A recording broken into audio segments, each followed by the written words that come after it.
All right, let's jump right into this explainer where we pit two of the absolute heavyweights of personal finance against each other.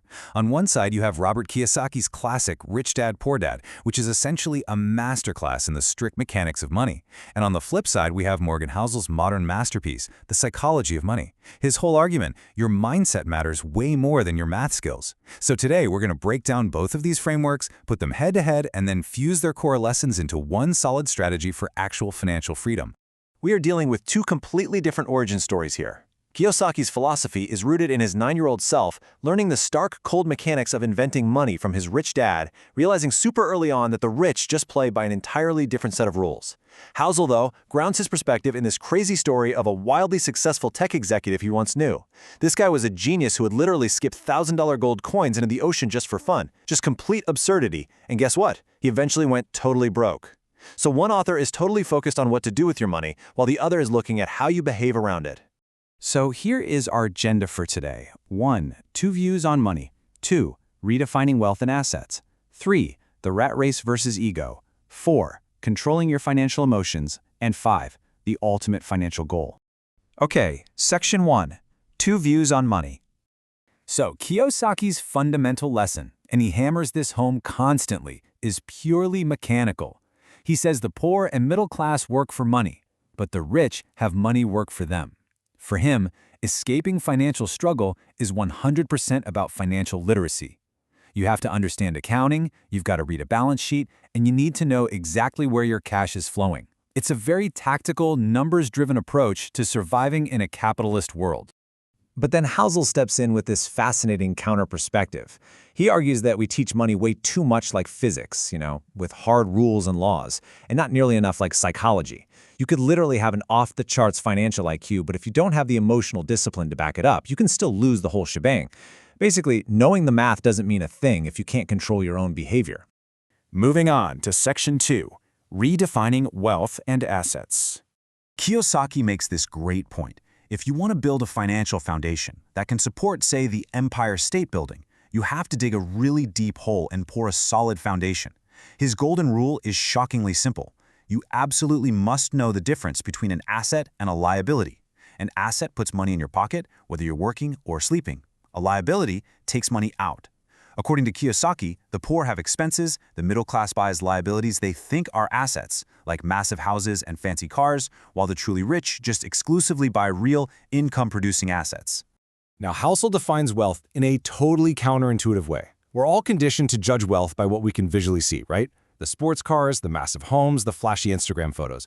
But Housel says true wealth is actually the nice cars you didn't buy, the diamonds you passed on, and the first-class upgrades you declined.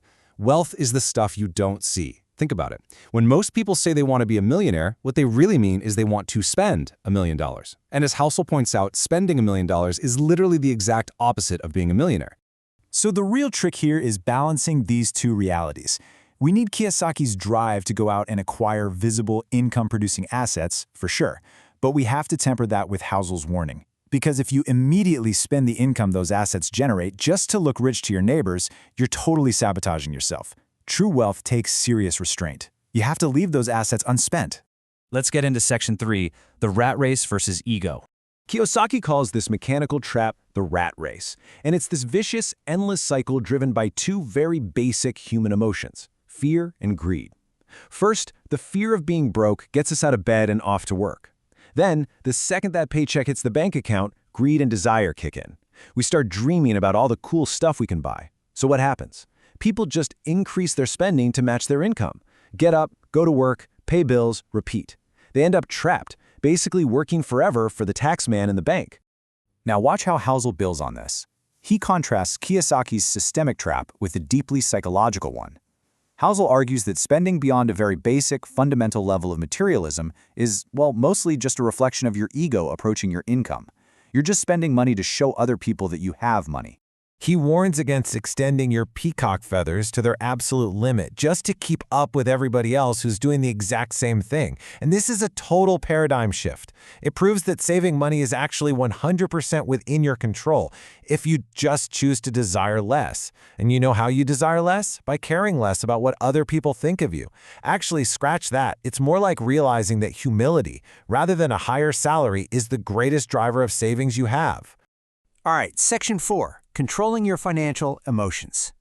Housel uses some pretty extreme examples here, like Bernie Madoff and the hedge fund long-term capital management, to make a terrifying point.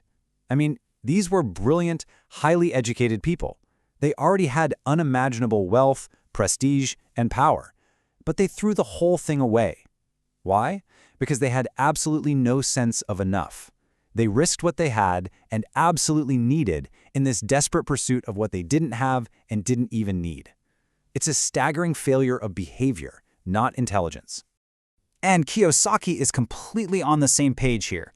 He notes that if you lack emotional control and financial literacy, a sudden windfall of cash, like winning the lottery or getting a massive raise, usually just puts your poor spending habits on fast forward.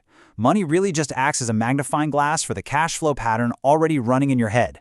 If your internal hardwiring is to spend every single cent you get, handing you more money just means you're going to spend more money. Which brings us to a really fascinating crossroads in this explainer. If Kiyosaki says we shouldn't blow our cash on liabilities, and Housel says we shouldn't spend it just to feed our egos, then what on earth is the actual purpose of all this financial discipline? Like, what's the ultimate prize here? Section 5, the ultimate financial goal.